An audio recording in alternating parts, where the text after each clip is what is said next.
قال النبي صلى الله عليه وسلم إذا كانت ليلة النصف من شعبان فقوموا ليلها وصوموا نهارها فإن الله ينزل لغروب الشمس فيها إلى سماء الدنيا فيقول ألا من مستغفر لي فأغفر له ألا مسترزق فأرزقه ألا مبتلا فأعافيه ألا كذا وألا كذا وألا كذا حتى يطلع الفجر او كما قال علیہ الصلوۃ والسلام۔ میرے محترم بزرگوں، اللہ رب العزت آج کی رات بہت سے لوگوں کو جہنم سے بری فرمائیں گے، جہنم سے آزاد فرمائیں گے۔ اللہ ان آزاد کردہ لوگوں میں ہمیں بھی شامل فرما دے۔ شب برات کہا جاتا ہے آج کی رات کو۔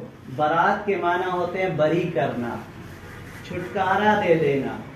تو اللہ رب العزت اس رات میں امت مسلمہ کے لوگوں کو چھٹکارا دے دیتے ہیں جہنم سے۔ میں نے ابھی ایک حدیث شریف تلاوت کی ہے، اس میں اللہ کے حبیب سرور کائنات محمد عربی صلی اللہ علیہ وسلم نے اس رات کی فضیلت کو بیان فرمایا ہے۔ یہ رات شعبان کی نصف شعبان یعنی آدھے مہینے کی جو رات ہوتی ہے، 15ویں رات، 14واں دن ہوتا ہے، آج 14 کی تاریخ تھی، اور 15ویں رات ہوتی ہے۔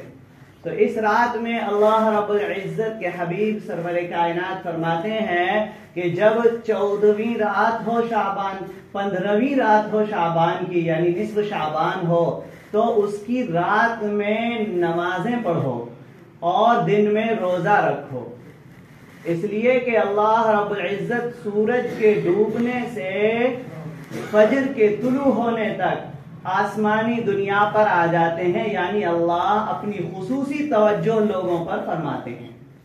مغرب سے لے کر صبح فجر تک اللہ کی خصوصی توجہ دنیا پر ہوتی ہے، اور اللہ اعلان فرماتے ہیں کہ ہے کوئی مجھ سے مغفرت چاہنے والا کہ میں اس کی مغفرت کر دوں، ہے کوئی مجھ سے رزق تلاش کرنے والا، رزق طلب کرنے والا کہ میں اس کو رزق دے دوں، ہے کوئی مصیبت زدہ الا مبتلن فاعافیہ کہ میں اس کی مصیبتوں کو دور کر دوں۔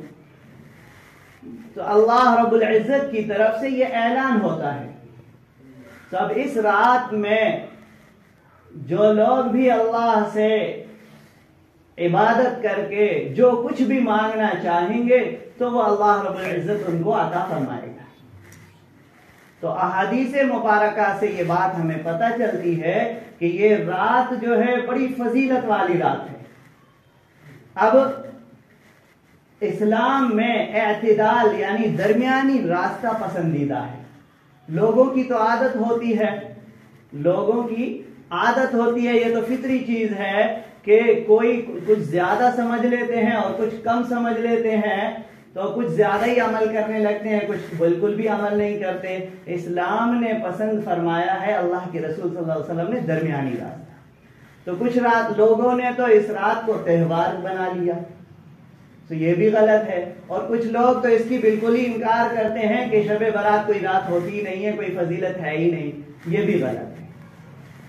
رسول کریم صلی اللہ علیہ وسلم کی جو حدیث میں نے تلاوت کی ہے، اس طرح 15 صحابہ سے اس کی فضیلت ثابت ہوتی ہے۔ 15 صحابہ بیان فرماتے ہیں، اور تمام امت کا اس پر تعامل ہے، عمل ہے کہ یہ رات فضیلت کی رات ہے۔